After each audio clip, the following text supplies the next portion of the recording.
범사에 감사하라라는 범사는 우리의 삶의 이야기 전부를 이야기합니다. 우리의 삶은 모두 소중한 것이고 참으로 고귀한 것입니다. 우리가 살아있음에 감사하고 내가 존재하고 있음에 감사하는 일은 우리가 하나님께 해야 할 아주 소중한 감사입니다.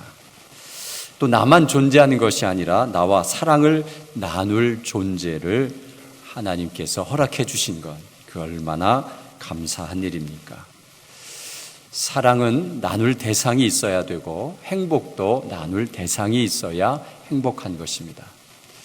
나만 존재하는 것이 아니라 나와 같은 존재들을 내 주변에 허락하여서 나와 함께 사랑과 행복을 나눌 수 있다는 것이 얼마나 큰 감사인지 모릅니다. 사람들은 삶의 목표가 대다수가 행복입니다. 여러 가지 목표가 있겠지만 우리 믿지 않는 모든 사람들에게도 행복하게 살기를 원하는 것이 우리 인간이라면 모두 다 가지고 있는 목표일 수가 있습니다.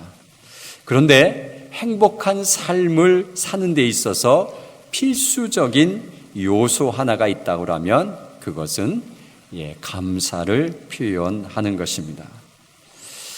여러분, 그 행복의 요소, 행복을 방해하는 요소가 무엇인가 봤더니 그것은 불평하고 비교하고 부족 이런 것을 느낄 때 우리는 불행하게 느끼게 됩니다.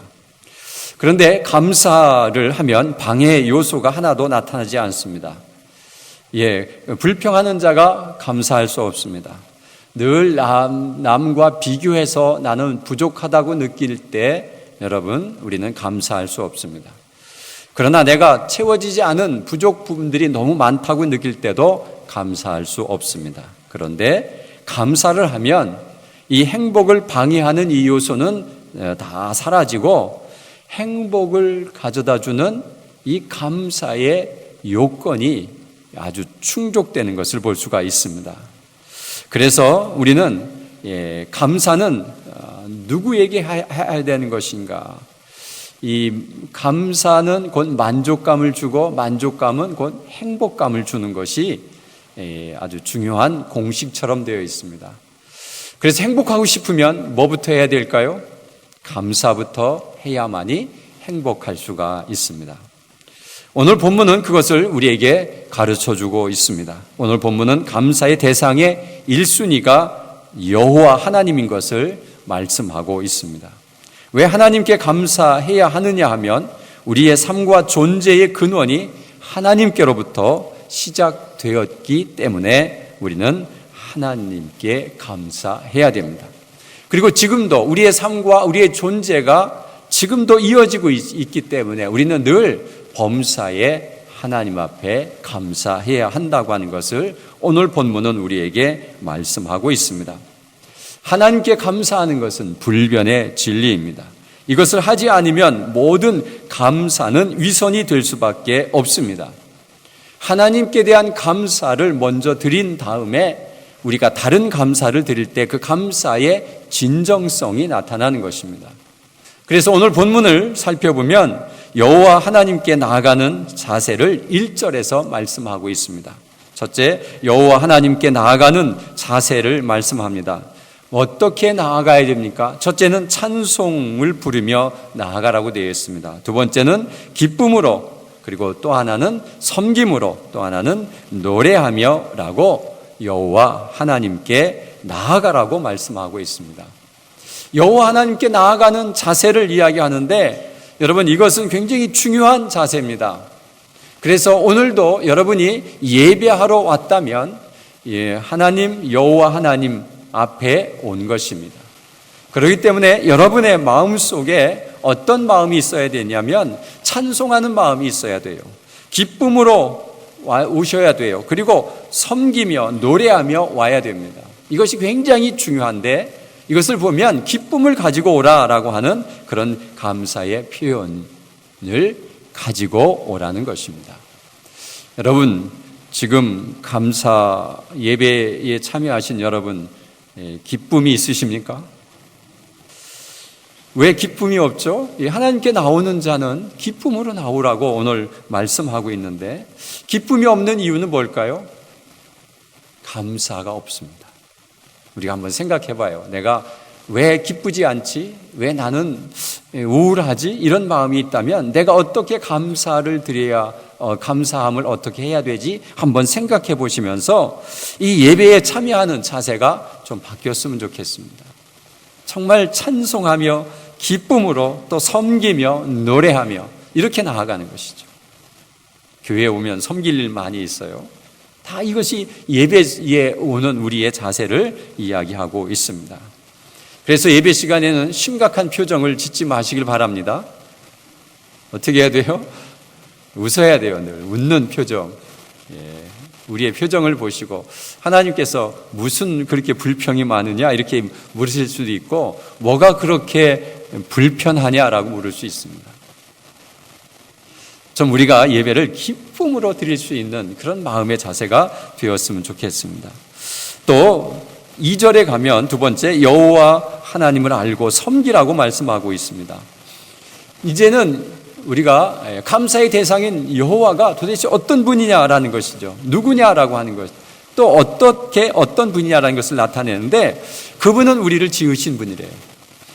자, 우리를 창조하신 분, 이건 대단한 알미입니다. 많은 사람들이 하나님이 우리를 만들었다 생각하지 않아요. 그래서 교회 오지 않습니다. 믿음이 없습니다.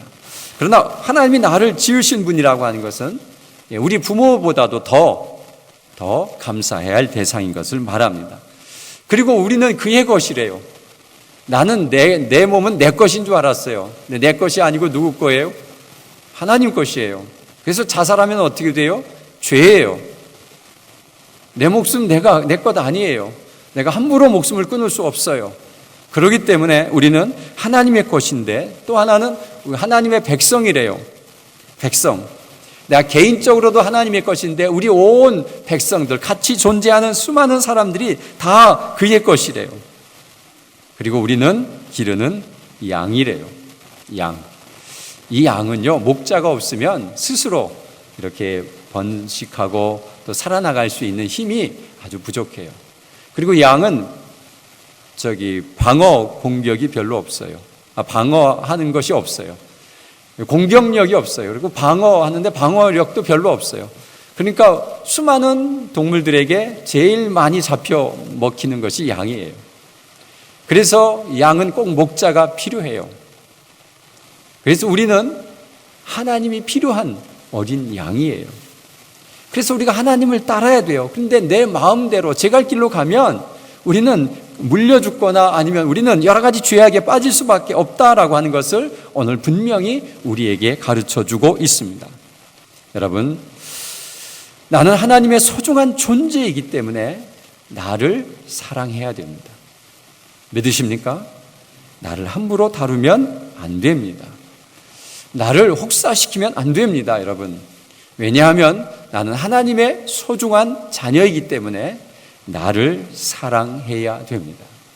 그래서 많은 사람들이 나를 사랑하는 것처럼 사랑하는데, 먼저는 내가 나를 사랑해야 이웃을 사랑할 수 있습니다. 나를 내 마음대로 혹사시키고 내 마음대로 생각하고 내 것인 양 취급하다가는 우리는 다른 사람을 또 그렇게 취급할 수밖에 없습니다. 여러분, 우리는 하나님의 소중한 존재임을 믿으시는 여러분 되시기를 간절히 바랍니다. 3절은, 세 번째는 여호와 하나님을 알면 우리는 그분 안에 들어가야 됩니다. 그래서 오늘 보니까 그의 문으로 들어오라고 말합니다. 그의 문으로 들어오고 그 궁정에 들어오라고 말씀하고 있습니다. 그런데 들어올 때는 한 가지 조건이 있는데, 무엇 하면서 들어오라고요? 감사함으로 들어오라고 말씀하고 있습니다. 그리고 들어와서는 그의 이름을 송축하라고 말씀하고 있습니다. 송축하라는 것은 찬양하고 축복하라는 이야기입니다. 그래서 우리의 하나님은 영광 받으실 하나님이고 우리가 섬겨야 할 하나님이고, 그리고 그 하나님의 이름을 온 세상 사람들에게, 아니면 거기에 모여있는 백성들에게 그 이름을 높이는 그 일을 우리가 하는 것이 우리가 해야 할 일입니다. 그렇기 때문에 우리는 하나님의 문 안으로, 하나님 안으로 들어가야 됩니다. 감사함으로 들어가야 됩니다. 그것이 우리가 해야 할 일이고, 그리고 하나님의 울타리, 하나님의 바운더리 안으로 들어가야 우리는 그곳에서 평안과 기쁨을 누릴 수가 있는 것입니다. 근데 하나님을 모르는 사람들은 자꾸 바깥으로 나가려고 합니다. 하나님 품이 싫습니다. 하나님 품이 자꾸만 억제하게 한다고 하는, 싫어하는 그런 것들이 너무 많으니까 나는 자유롭고 싶다고, 내 마음대로 살고 싶다고 그 하나님의 안으로 들어가려고 하는 마음이 없는 사람들 너무 많이 있습니다. 여러분, 우리 하나님 안에 있어야 우리에게 진정한 평안이 있습니다. 네 번째는 하나님 여호와 하나님의 통치 개념을 4절에 말씀하고 있습니다. 통치 개념은 뭐예요? 그는 선하심으로 우리를 다스리십니다. 그는 인자하심으로 다스립니다. 그리고 그는 영원성이 그에게 있습니다. 인자하심으로 영원함을 나타냅니다. 그냥 단순에 끝나는 것이 아니라 하나님 아버지께서는 영원함을 갖고 있어서 우리는 영원성으로 들어가는 것입니다. 그렇기 때문에 우리는 하나님 안으로 들어가야 합니다. 우리는 이런 유한한 세상에 살지만 하나님은 우리를 영원한 세상으로 인도해 주실 그분이기 때문에 우리는 그분 안에 들어가서 그 영원성을 우리는 경험해야 합니다. 또 하나는 우리는 성실하심으로 다스립니다. 하나님은 성실하십니다. 졸지도 아니하십니다. 주무시지도 아니하십니다. 라는 표현을 한 것처럼 성실하게 우리의 모든 일들을 다스리시고 이끌어주시는 하나님이십니다. 또 우리를 대대로 다스리시는 분이라는 것입니다. 나 혼자 내 대에서만 끝나는 것이 아니라 우리 자녀 대대손손으로 우리를 이끌어주시는 하나님이신 것을 말씀하고 있습니다. 그렇기 때문에 우리는 하나님을 섬기는 것이 우리의 감사의 대상에서 제1순위라고 하는 것을 오늘 본문은 우리에게 말씀해 주고 있습니다. 하나님은 우리의 삶을 허락하셨습니다. 그렇기 때문에 그 삶을 우리가 행복하고 또 기쁘게 살기를 원하시는 분이 하나님이십니다. 그런데 그 삶을 행복하게 살려면 먼저 감사하는 자가 되라고 우리에게 말씀하시면서 먼저는 하나님께 감사하고 그 다음에는 우리 주변의 사람들에게 감사할 때에 우리의 삶이 정말 행복한 삶으로 변화한다고 하는 것을 우리에게 말씀하고 있습니다. 여러분, 우리가 늘 감사하면 어디가 먼저 변할까요? 그것은 내 마음에 기쁨이 솟아납니다. 내가 먼저 변합니다. 내게 늘 부정적이고 불평이고 늘 짜증이 있고 늘 그렇다면 여러분 무조건 감사해 보시길 바랍니다. 그리고 모든 일을 감사로 다 바꾸어 보시길 바랍니다. 그러면 내 마음속에 기쁨이 솟아납니다. 그래서 여러분, 우리가 감사하지 않을 때에도 표정이 어두워져 버립니다. 그러나 감사하면 표정이 좋아 밝을 수밖에 없습니다. 왜요? 감사하면서 찡그리고 감사할 수는 없잖아요. 그래서 웃으며 감사하다 보니까 우리의 표정도 밝아지고 우리의 마음도 밝아지는 것을 볼 수가 있습니다. 그리고 그 다음에는 내가 변하면 가정이 변합니다. 가정이 변합니다. 가족 중에 어느 한 사람이 감사하지 못하는 자가 있으면 다 가정이 우울해집니다. 그래서 우리는 서로가 서로를 위해서 가정을 변화시키기 위해서 늘 감사하는 생활을 해야 됩니다. 당신 때문에 감사하다 이런 표현을 해야 됩니다. 당신에게 고맙다 이런 표현을 합니다. 자녀들에게도 내가 내 자녀인 것이 너무 고맙다. 우리 부모인 것이 너무 감사하다. 이렇게 가정에 감사의 표현을 늘 함으로 인해서 가정이 변화합니다. 그리고 직장이 변화합니다. 그리고 교회가 변화하고 나라가 변화합니다. 그렇기 때문에 우리는 이런 감사를 늘 드림으로써 우리 주변의 모든 것들이 다 변화하는 것을 경험해야 됩니다. 그것을 우리가 만들어 가야 합니다. 여러분, 그 다음에 감사할 때 우리에게 나타나는 현상이 있습니다. 어떤 현상들이 나타날까요? 첫째는 아까도 얘기했지만 기쁨이 넘칩니다. 감사할 때 기쁨이 생깁니다. 두 번째는 감사하면 언제나 생기가 있습니다. 생기가 있습니다. 감사하는 그런 마음을 보면, 감사하려고 하다 보면 모든 것이 다 긍정적으로 보이고 또 감사할 때 우리의 마음속에 생기가 살아나는 것입니다. 세 번째, 감사하면 우울한 마음이 사라집니다. 슬픈 마음이 자꾸 떠나가게 되어 있죠. 슬프다고 하는 것은 감사할 조건이 없다는 이야기입니다. 그래서 마음이 불편하고 슬프다는 이야기입니다. 그러나 감사를 하다 보면 이런 것들이 자꾸 떠나갑니다. 다음 네 번째, 감사하면 근심과 걱정이 없어집니다. 이제 같은 얘기고요. 또 다섯 번째는 감사하면 긍정적인 사람이 됩니다. 모든 삶을 주변에서 볼 때에 작은 일에도 감사합니다. 또 불편한 일이 생겼는데도 그것을 감사로 바꿔서 감사합니다라고 이야기했을 때 여러분 사람이 긍정적인 사람으로 보이게 되어 있습니다. 또 여섯 번째는 감사하면 부족함을 받아들일 수가 있습니다. 부족한 것을 받아들일 수가 있습니다. 나는 이것도 감사하다. 이 정도도 감사하다. 내가 더 전보다 못한 적이 있었는데 이것 얼마나 감사하냐. 나는 여기서 만족감을 누리는 것이 곧 감사함의 표현입니다. 이 만족감이 없는 자는 아무리 가져도 만족감을 갖지 못합니다. 감사한 자가 없으면은 지난번보다 배가 더 많아졌는데도 감사함이 없고 또 더 많아지기를 원하는 것. 그래서 우리의 욕심은 끝이 없이 나가는 것이기 때문에 감사함으로 우리가 그 부족한 부분을 채워진 것에 대해서 감사해야 합니다. 일곱 번째는 감사하면 상처받은 것을 이겨낼 수 있습니다. 네, 우리는 상처를 받으면 뭐부터 해요? 계속해서 이를 갈며 어떻게 하면 복수할 것인가? 어떻게 하면 내가 한번 먹일 것인가? 이것만 생각하고 있으면 이 복수심은 점점 자라나서 큰 뭉치가 되는 것입니다. 그런데 별거 아닌 일에 나는 큰 보복을 함으로 큰 죄를 범할 수밖에 없습니다. 그러나 이런 상처에도 계속해서 감사하면 이 상처가 점점 아물어가고 이 상처를 이겨낼 수 있는 놀라운 힘이 감사 속에 있다는 것을 말하고 있습니다. 여덟 번째는 감사하면 평범한 일상도 은총으로 받아들일 수가 있습니다. 우리에게 보기에는 평범한 삶입니다. 그런데 그 삶을 모두 감사로 바꾸어 놓으면 이것은 하나님의 은혜였구나라고 하는 것을 늘 고백하며 살아갈 수가 있는 것입니다. 그리고 감사하면 지금 이 순간이 행복해집니다.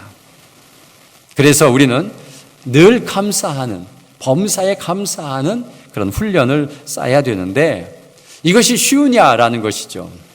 쉽지 않습니다. 우리는 늘 감사의 조건이 있어야 감사를 드리고 없으면 불평하고 마음에 불안한 마음만 가지고 있지 이런 감사하는 마음을 가질 수가 없습니다. 그래서 여러분 우리는 이 감사하는 마음을 키워야 돼요. 훈련해야 돼요. 그래서 늘 우리 입에는 늘 감사하다는 말을 붙이고 살아야 돼요. 그리고 그냥 말만 하는 것이 아니라 왜 감사한지를 하나하나 따져봐야 돼요. 그래서 감사하구나 라고 우리가 마음으로 깊이 느껴야 우리는 진정한 감사가 될 수 있습니다. 그러면 감사하는 마음을 키우는 방법은 첫째는 세상이 나에게 친절하다고 생각하는 것입니다. 세상이 나에게 친절해요. 이놈의 세상 정말 마음에 안 드는 세상. 이렇게만 생각하면 우리는 늘 감사할 수가 없죠. 늘 불만이 많이 있죠. 여러분 얼마나 이 세상이 내게 주는 것이 많은가. 이 세상은 너무나도 좋은 것이다. 이렇게 생각해야 됩니다. 자, 두 번째는 공짜로 받은 삶에 감사해야 돼요.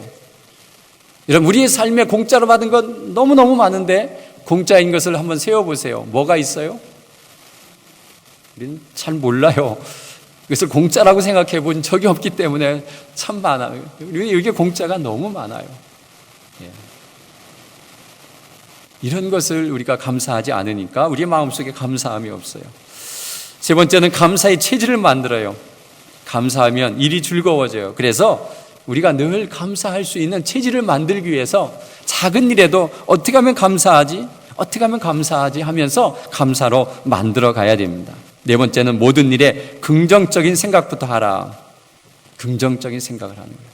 지금 힘들고 어려운 사건이 터졌지만 이것을 긍정적으로 만들면 우리는 새로운 돌파구를 찾을 수 있고 더 나은 세상을 만들어갈 수가 있는데 늘 불평만 하고 남의 원망만 하고 있으면 새로운 세상을 만들어갈 수가 없는 것입니다. 다섯 번째는 이만하면 충분하다고 생각해야 됩니다. 그런 마음, 넉넉한 마음을 가져요. 참 우리가 이 땅에 사는 것이 얼마나 행복한 삶인가. 참 충분하게 우리는 자유와 또 부를 누리고 살고 있다라고 감사해요. 그리고 나는 여섯 번째, 나는 감사받을 자격이 있다고 생각해야 됩니다. 감사받을 자격이 있어요. 그래서 내가 나 된 것을 감사하고 또 나와 함께하는 모든 사람들에게 감사할 수 있습니다. 일곱 번째는 감사하기 싫을 때 더 감사하라는 거예요. 감사하기 싫어요. 그러나 더 감사하는 거예요. 감사의 조건이 너무너무 없는데도 더 감사할 때 그는 정말로 위대한 삶을 살다 가는 것입니다. 여덟 번째는 감사하기 싫을 때 더 감사하라는 것 중에 요즘 카톡에 이런 좋은 글들이 자꾸 여기저기서 오고 있는데 이런 이야기를 하나 봤어요. 어느 분이 천국에 갔는데 어느 천사가 뭘 막 싸더라는 거예요. 싸는 걸 봤더니 행복이라는 걸 싸는 거예요. 그래서 왜 쌉니까? 그랬더니 인간에게 던져준다고 하는 거예요. 근데 그것을 포장하는 거예요. 막 포장을 했더니 그 포장 가운데 포장을 다 하고 봤더니 거기에 뭐가 써 있느냐면 고난이라는 게 써 있어요. 그래서 그 고난이라는 것을 던집니다. 그러면 그 고난이라는 것을 받아요. 근데 그 고난의 껍데기를 벗기면 감사가 있는데, 아니요, 행복이 있는데 그걸 못 벗기는 거예요. 벗기려고 하지만 잘 안 벗겨져요. 실제 그렇지 않아요? 이 고난을 벗긴다는 게 얼마나 어렵습니까? 근데 천사가 그럼 물었어요, 그 사람이. 그러면 그 고난을 그렇게 꼭꼭 싸면 어떡하느냐고. 좀 헐렁하게 싸야 쉽게 풀어지고 행복을 느낄 수가 있는데, 그럼 어떻게 포장을 풀면 되느냐 그랬더니 감사의 열쇠를 풀면 쉽게 열린다고 천사가 가르쳐 주었다는 것입니다. 하나의 이야기에 불과합니다. 그러나 거기에 정말 많은 뜻이 담겨 있어요. 우리가 고난을 감사로 풀어낼 수 있는 그 놀라운 은총이 있는데 우리는 그것을 모르기 때문에 고난을 고난으로 여겨가며 살고 있고, 그 고난 다음에 축복이 있음을 모를 때에 우리는 고난이 너무 힘들고 어렵습니다. 소중한 것을 잃어버릴 뻔한 것에 대해서 감사하라는 것입니다. 건강 같은 거, 이런 것, 내가 그 건강 때문에 죽을 뻔했는데 다시 살았어요. 그럼 얼마나 감사해요. 그러니까 이제 내가 남은 삶은 내가 하나님 앞에 충성하며 또 많은 사람들에게 섬기며 이렇게 살아가는 것이 나의 목적이다, 이런 것들을 알 수가 있어요. 그래서 우리는 그런 일이 있을 때 감사하고, 또 이미 가진 것을 찾아보고 감사하는 거예요. 내게 가진 것이 뭐가 있을까? 찾아보면 너무 많이 있어요. 자, 그리고 10번째는 그럼에도 불구하고 그리 아니하실지라도 감사하는 것입니다. 믿으십니까? 그럼에도 불구하고 그리 아니하실지라도 감사할 수 있는 마음, 이것이 우리가 감사절을 지키면서 가져야 할 마음입니다. 여러분, 행복은 감사로부터 시작합니다. 그 행복은 누가 갖다 주는 것이 아니라 내가 만드는 것입니다. 갖다 주는 행복도 있습니다. 그러나 그것을 내 행복으로 만들지 못하면 우리는 진정한 행복을 찾을 수가 없는 것입니다. 누가 갖다 주니까 조금 더 필요한데요, 더 필요한데요 라고 자꾸만 욕심을 부리면 그는 행복해지지 않습니다. 그러나 모든 것에 범사에 감사하면 행복해집니다. 그래서 여러분, 우리는 그 행복을 찾아서 가는 첫 번째 길은 감사입니다. 여러분, 감사는 분명 행복을 가져다 주는 아주 소중한 열매입니다. 그렇기 때문에 오늘도 여러분 감사하며 살아가시고, 감사를 통해서 첫째는 하나님께 감사하시고, 그 다음엔 우리 모든 사람들과 함께 감사를 나누며 사는 우리 모두가 되시기를 간절히 바랍니다.